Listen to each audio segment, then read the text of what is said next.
Vou convidar agora a última palestrante dessa mesa, a doutora Cíntia Maia. Ela é fisioterapeuta, faz parte da Câmara Técnica de Oncologia do CREFITO 2 e ela vai proferir a palestra sobre novas possibilidades no tratamento conservador.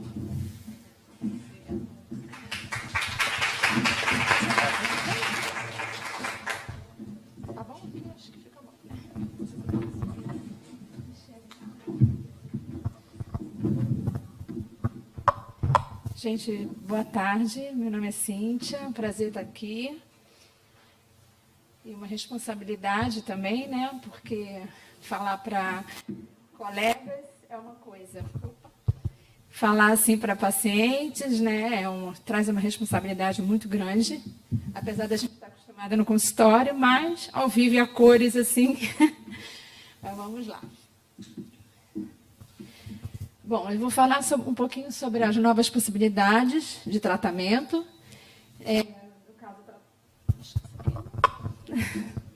O tratamento mais conservador, né? Já foi falado sobre o tratamento cirúrgico, medicamentoso, sobre a dieta. E eu tentei juntar, na verdade, um pouquinho sobre essas novas possibilidades com a minha prática clínica, tá? No consultório, do que eu estou acostumada. Bom, para começar...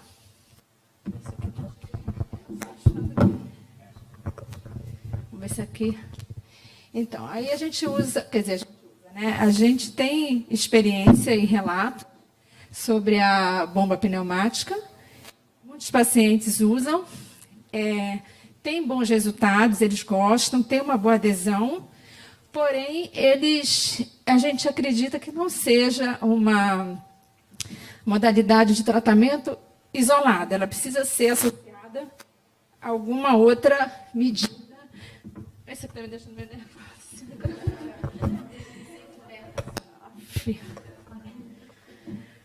Vamos lá.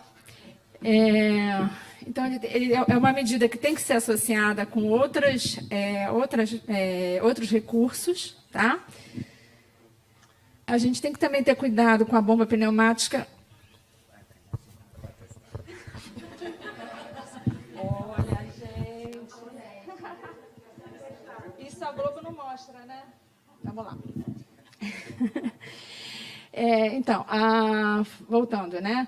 A gente tem que ter um pouco de cuidado com a prescrição da bomba pneumática, porque, na verdade, ela traz uma compressão, é a mesma pressão para o membro todo.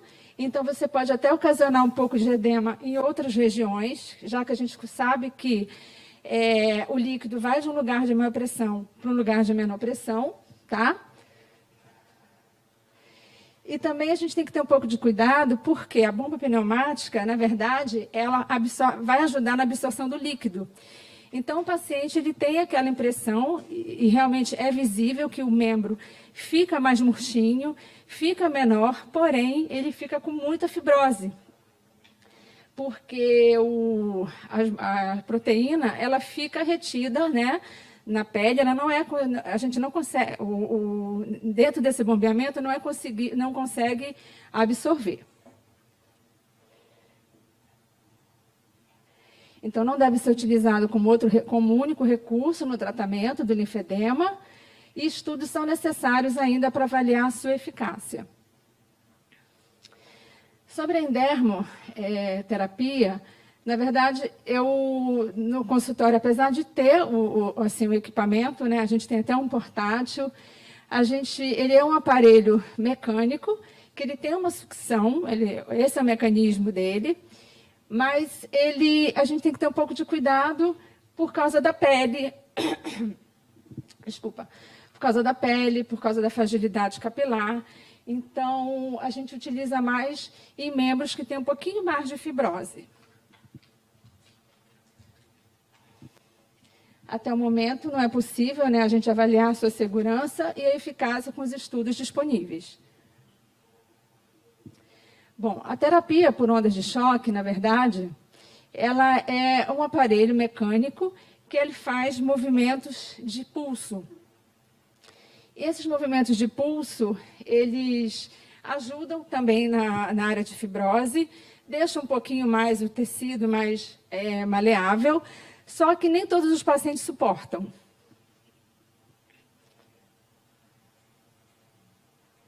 Vamos botar aqui.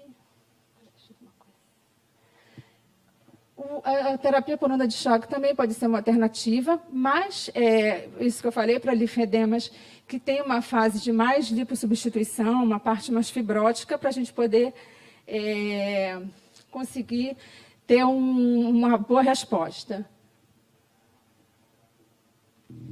Bom, a fotobiomodulação é o que a gente tem utilizado mais, né? E isso, sim, a gente tem utilizado muito na prática e tem visto uma boa resposta, porque a gente, dentro desse processo, é incorporado luz, que estimula esse processo de fotobiomodulação. Ai, gente, eu fico nervosa. Não, por causa do microfone. Deixa eu tomar uma aguinha aqui.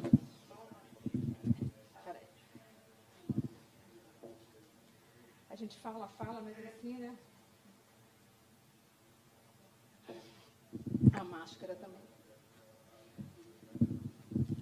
Bom, vamos lá. O que acontece com o laser? O laser ele é um equipamento de baixa potência. Na verdade, o laser tem de alta e baixa potência. A de alta potência é utilizado mais em procedimentos mais de cirurgia. O de baixa potência que a gente utiliza também no consultório. Ambos eles têm essa emissão de luz que ajuda nesse processo da cascata inflamatória, na remodulação de tecido. Tá? Tem uma melhora da linfangiogênese, que a gente já viu sendo explicado por outras pessoas, né? Ajuda nessa questão do interstício, da absorção do líquido também.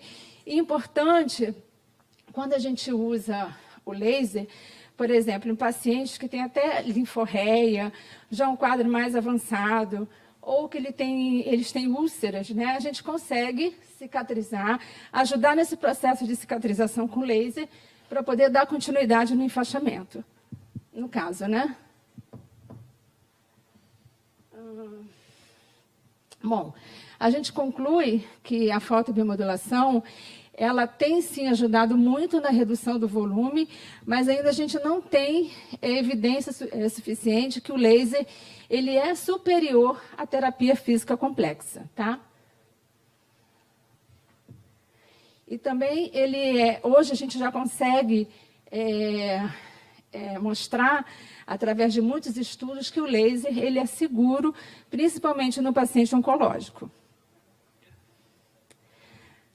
Bom, a plataforma vibratória, né? Na verdade, eu acho que está sendo, assim, para mim, assim, uma mais queridinha no momento. Eu comecei a usar há pouco tempo, mas os pacientes relatam uma boa resposta, uma boa adesão, inclusive. E a plataforma vibratória, ela é considerada uma modalidade de atividade física, né? Tem uma colega que está estudando muito sobre a plataforma vibratória. A posição que o paciente fica também tem uma interferência sobre a vibração. Ela é considerada uma estratégia terapêutica, tem uma boa resposta na fadiga, e o ideal é que o paciente use como uma compressão. Então, se a gente pensar que a atividade física é ideal, né, para um paciente com linfedema, por que não usar a plataforma vibratória?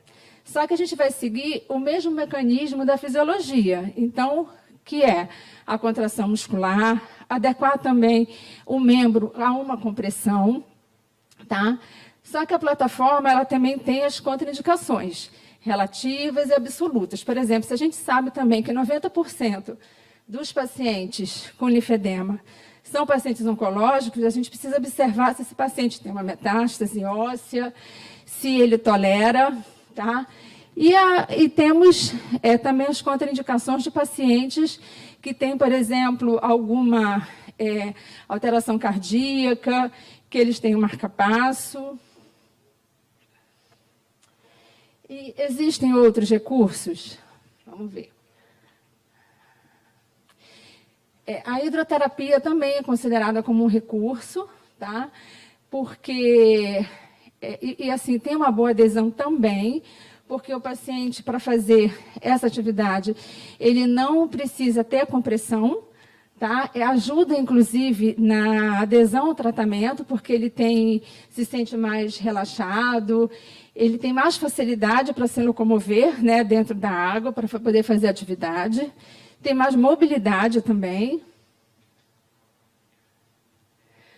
Bom, a acupuntura, né, ela entra como um recurso de práticas integrativas, que a gente tem falado muito sobre isso ultimamente, né? O paciente ele precisa também ter os momentos que ele se sinta mais relaxado, que ele também tenha menos dor. E a gente sabe que a acupuntura, ela, dentro da prática da medicina chinesa, né, em alguns pontos que são feitos esse procedimento, os pacientes eles conseguem também se sentem mais relaxados, né? Eles conseguem ter um equilíbrio energético, essas alterações emocionais também conseguem se estabilizar um pouco. E é importante também que a acupuntura, tem muitos estudos hoje que mostram que ele tem um impacto muito positivo na síndrome dolorosa. Então, o que isso tem a ver com o linfedema? Porque, às vezes, a gente não consegue, por exemplo, fazer um enfaixamento de um membro, no braço, no caso, né? Porque o paciente está com muita dor.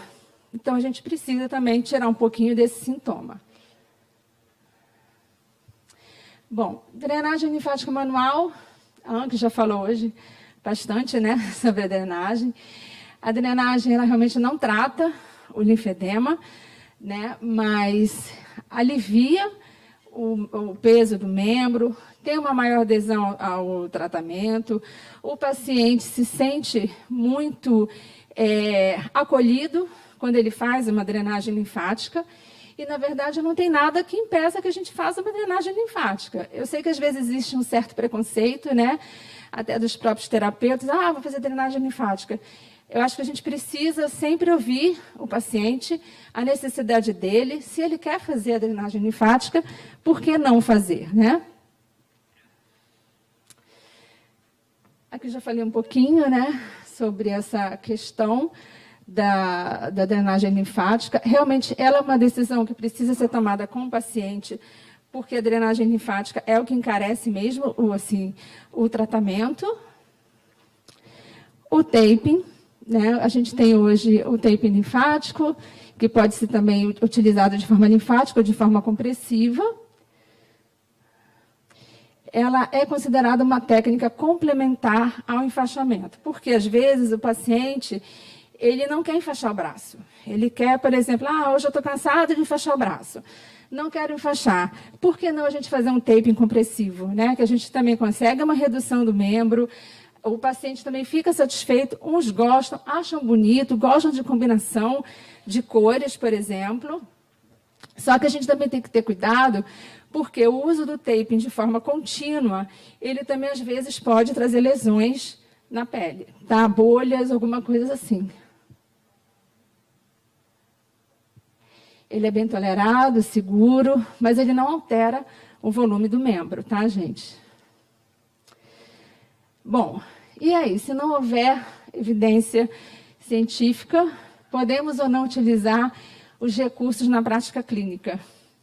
Eu até coloquei esse slide assim, já no último minuto do segundo tempo, porque assisti até uma live da Anke, onde ela fala sobre isso, né?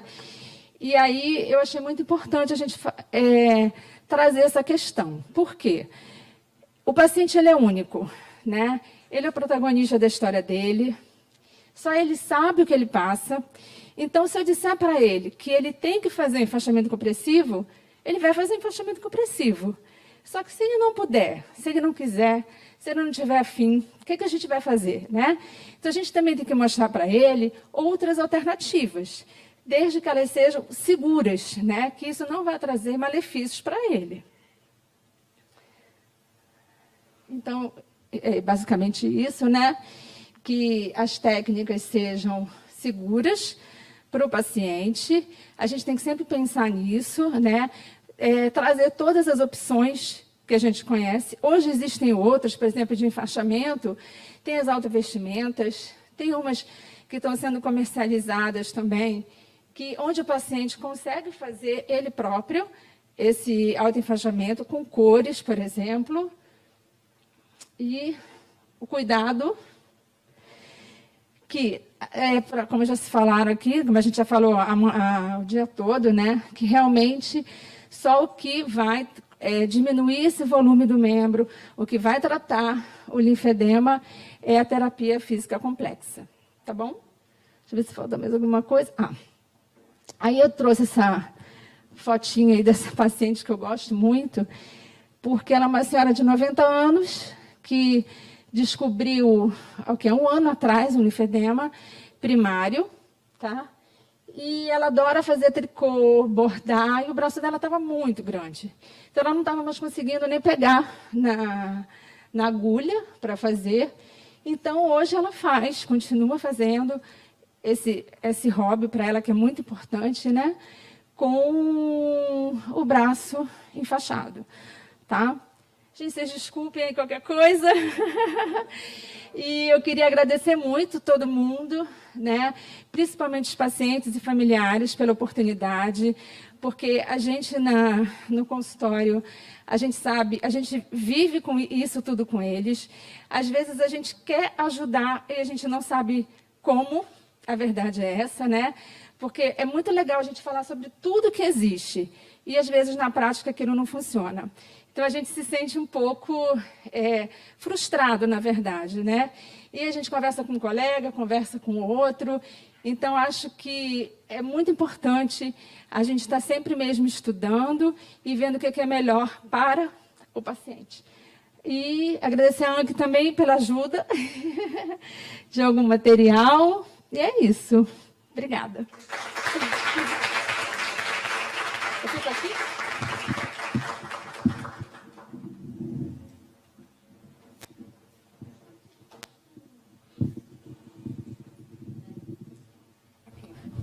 Não, acho que aqui está agora. Gente, eu gostaria de agradecer a todos os palestrantes da mesa. E nós vamos abrir para apenas uma pergunta pelo adiantar da hora, até porque a gente quer fazer um sorteio. E tem um intervalo e depois vamos começar para a última mesa, né? Temos que retornar para a última mesa. Então, gostaria de saber quem daqui gostaria de fazer pergunta para um dos palestrantes que está nessa mesa. Se quiserem fazer pergunta para o Dr. Bernardo, ele deixou o contato dele, então eu peço que enviem para ele.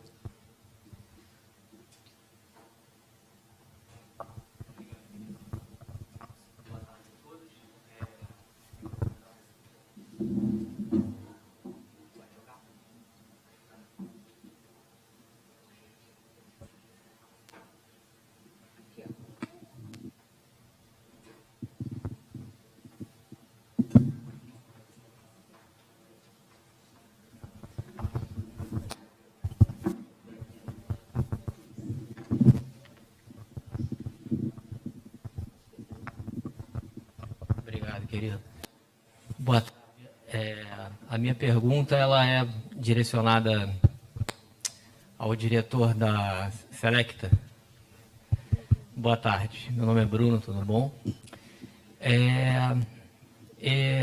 O paciente com linfedema ele encontra, dentre inúmeras outras dificuldades, uma em especial se destaca, que é a ausência de meios contensivos apropriados ao tratamento. Em que pese a malha plana ser a mais indicada, e isso é consenso científico, conforme o senhor bem demonstrou, o problema enfrentado aqui no Brasil é a falta do produto, de certa forma, e mais do que isso, da compressão indicada. Então, gostaria de saber do senhor se vocês vão... Qual vai ser o mecanismo para que o paciente com linfedema tenha acesso não só à malha plana ideal, mas também à malha plana com a compressão indicada ao tratamento do linfedema. Pergunto isso porque isso é uma preocupação muito grande dos pacientes com linfedema e a acessibilidade à compressão ideal ela encontra-se dificultada, quiçá impossibilitada até o presente momento. Então, o que a Selecta tem de concreto para nos apresentar acerca da compressão indicada para o tratamento do linfedema e as meias e as malhas planas disponibilizadas? Obrigado. Muito obrigado pela pergunta. E eu também estou bem nervoso. Também esqueci de agradecer pela oportunidade de estar aqui, de falar aqui. Realmente estou muito feliz por estar aqui. E é verdade o que o senhor falou. Eu conheço a realidade lá da Juso, na Alemanha, que eles têm muitos produtos, muitas soluções, principalmente para tratamento de linfedema. E a Selecta e o Brasil não vive a mesma realidade.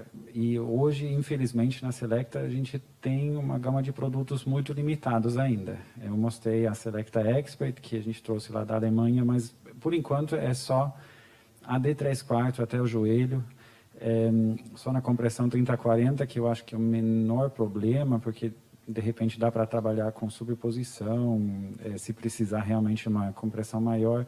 Eu acho que para a maioria dos casos, a compressão 30-40 milímetros mercúrio funciona bem. Eu acho que o maior problema é a meia AG7/8, né, até a coxa, que essa... Então, aqui a gente agora eu estou falando dos planos que a Selecta tem para os próximos meses. Eu, como diretor comercial, gostaria de ter todos os produtos hoje. Então, eu estou trabalhando muito para ter mais soluções logo. E os planos são esses, de ter pelo menos a Expert na AG7/8, também ter a meia sob medida, que a gente sabe hoje, a gente tem 6 tamanhos, 2 alturas, mas tem muitas pernas que não cabem nessas meias de tamanho de série, e a meia sob medida realmente é a melhor solução. Então, eu tenho grandes esperanças, porque agora que a Selecta faz parte do Grupo Juso, é uma questão de tempo, infelizmente. Por enquanto, a gente não tem todos esses produtos aqui, mas a chance de ter é bem grande. Esse é o objetivo, né? De, com o tempo, introduzir cada vez mais opções aqui no mercado brasileiro.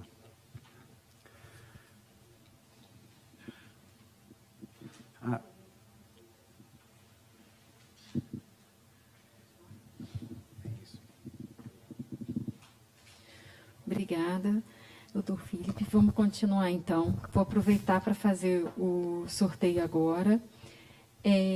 Vou pedir para a Anne que me dá um número de 1 a 32.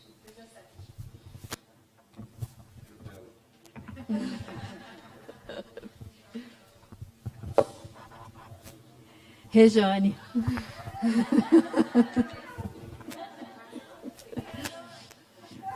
Mais um número. Pode ser você mesmo. Um número entre 1 e 32.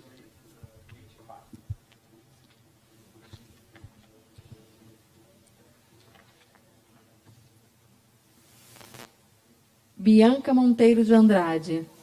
Está aqui. O último número, então, Felipe.